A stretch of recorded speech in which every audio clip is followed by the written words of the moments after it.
तो guys present time का condition कुछ ऐसा हो गया है कि मंत्रा के न्यू एलेवन बायोमेट्रिक डिवाइस के थ्रू डेली वेरिफिकेशन करना 2FA कंप्लीट करना काफी ज्यादा मुश्किल हो गया है। जैसे आप लोग अपने सीएसपी को लॉगिन करते होंगे, आईडी को लॉगिन करते होंगे, तो लॉगिन करने के बाद किसी भी प्रकार का एईपीएस ट्रांजैक्शन करने से पहले आप लोग को डेली वेरिफिकेशन करना पड़ता है, 2FA कंप्लीट करना पड़ता है। और 2FA कंप्लीट करने के लिए जैसे ही आप अपना फिंगर लगाते हैं तो वहां पर आपका जो कैप्चर की कंडीशन है वो फेल हो जाता है और आपके सामने एरर लिख करके आता है 2146 या फिर 2147 का। कुल मिलाकर के बात करें तो आपका फिंगर यहाँ पर स्कैन नहीं हो रहा है डेली वेरिफिकेशन करने के लिए, 2FA कंप्लीट करने के लिए। और जैसे ही आप लोग अपना फिंगर यहाँ पर लगाते हैं तो साथ में तुरंत ही जो है कि कैप्चर फेल्ड या फिर 2146 या फिर 2147 का एरर आ जाता है। पहले तक तो ये एरर आ रहा था केवल कस्टमर का फिंगर स्कैन करते समय, यानी कि जैसे ही आप लोग किसी कस्टमर का एईपीएस ट्रांजैक्शन करने के लिए कस्टमर का फिंगर लगवाते हैं तो फिंगर लगवाते ही कस्टमर के जो है कि एईपीएस में जो प्रॉब्लम आता था 2146 या फिर 2147 का एरर आता था कैप्चर फेल्ड लेकर के। तो बेसिकली ये एरर जहां तक ठीक था कि कस्टमर का अकाउंट में आ रहा था, कस्टमर का एईपीएस करने पर आ रहा था, लेकिन अब बता दें कि ये जो प्रॉब्लम है अब आप लोग को 2FA कंप्लीट करते समय भी आ रहा है। ठीक है, तो बेसिकली ये जो प्रॉब्लम है एक्चुअल में ये प्रॉब्लम है कहां पर? ये बायोमेट्रिक डिवाइस में प्रॉब्लम है या फिर आधार के सर्वर में दिक्कत है या फिर कस्टमर के बैंक अकाउंट में प्रॉब्लम है? तो यहाँ पर ये समझे कि कस्टमर के अकाउंट में दिक्कत है, केवाईसी यहाँ पर कस्टमर को कराना होगा तो चलिए ठीक है, लेकिन जब केवाईसी के ऊपर ये डिपेंडेंट अगर रहता तो यहाँ पर 2FA करते समय हमारा फिंगर क्यों नहीं ले रहा है? ठीक है, तो जिसका मतलब सीधा सीधा है कि कस्टमर के खाते में केवाईसी से रिलेटेड किसी भी प्रकार का एरर ये नहीं है।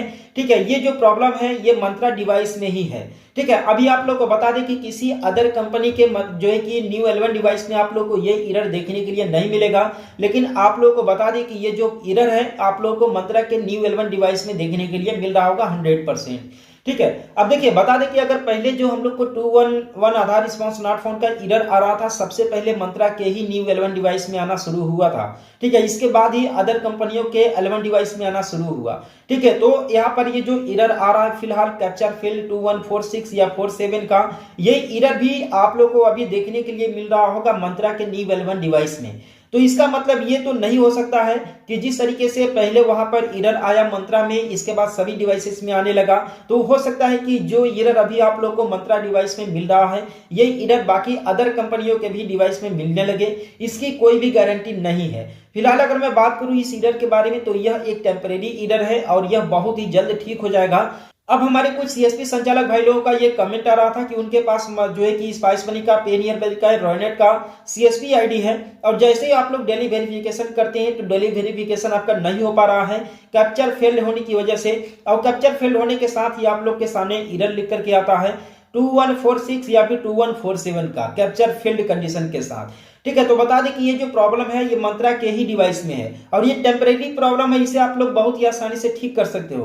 अगर आपका एक बार फिंगर नहीं लगा, ठीक है, यानी कि जब आप 2FA कंप्लीट कर रहे होंगे या डेली वेरिफिकेशन कर रहे होंगे तो अगर एक बार फिंगर नहीं लगा तो आप लोग दोबारा से फिंगर लगाइए, जो है कि दोबारा से अगर नहीं लगा तो तिबारा से लगाइए। करीबन 2 से 3 बार जैसे आप फिंगर लगा देंगे तो आपका केवाईसी वेरिफिकेशन हो जाएगा, यानी कि आपका डेली वेरिफिकेशन हो जाएगा, फिर आपको प्रॉब्लम नहीं आएगा। यहाँ पर देखिए किसी भी तरह का केवाईसी से रिलेटेड ये प्रॉब्लम नहीं है, यह एक टेम्परेरी एरर है और ये बहुत ही जल्द ठीक कर दिया जाएगा। लेकिन ये जो एरर है फिलहाल अगर मैं बात करूं तो केवल मंत्रा के ही न्यू एलेवन डिवाइस में आ रहा है ये एरर, बाकी किसी अदर कंपनी के एलेवन डिवाइस में ये एरर नहीं आ रहा है। ठीक है, ये मेन फोकस करने वाली चीज है। ठीक, ऐसा तो नहीं हो सकता है ना कि आज जो पहले आप लोगों को 211 का एरर सबसे पहले मंत्रा में आया था इसके बाद सभी एलेवन डिवाइसेस में आना शुरू हो गया था, तो ऐसा बिल्कुल भी नहीं है। अब हमारे कुछ सीएसपी संचालक ये बोल रहे हैं कि जिन कस्टमर के अकाउंट में 2146 या 47 का एरर आ रहा है उसे कैसे ठीक करें। तो मैं आप लोगों को बता दूं कि अगर आपके साथ ये एरर आ रहा है तो आप लोग कस्टमर का 2 से 3 बार 4 बार तक फिंगर लगाएं। ये 4 से 5 बार फिंगर जब लगवाएंगे तो यहाँ पर आपका कस्टमर का जो है कि प्रॉब्लम भी सॉल्व हो जाएगा, कस्टमर का एईपीएस भी काम कर जाएगा। ठीक है, बहुत ही रेयर केस में अगर कस्टमर के अकाउंट में केवाईसी अपडेटेड नहीं है तब में भी ये प्रॉब्लम हो सकता है, नहीं तो इस एरर का केवाईसी से रिलेटेड किसी भी प्रकार का लेना देना नहीं है। अगर किसी कस्टमर के अकाउंट में अगर ये प्रॉब्लम आ रहा है तो आप लोग 3 से 4 बार उसका फिंगर लगवाइए, 100% एईपीएस काम करेगा, उसका पैसा 99% समझ लीजिए कि निकल जाएगा। ठीक है, फेल होने के चांसेस बहुत ही कम है इसमें। ठीक है, तो यही है। बाकी आप लोग के पास 2FA करते समय एरर आ रहा है कि नहीं, आप लोग मुझे कमेंट करके जरूर बताइएगा। और हम लोग मिलते हैं फिर किसी नेक्स्ट वीडियो में एक नए अपडेट के साथ। लेकिन आप लोग मुझे बताना बिल्कुल मत भूलिएगा कि आपके पास 2147 या फिर 2146 का एरर आ रहा है या फिर नहीं आ रहा है।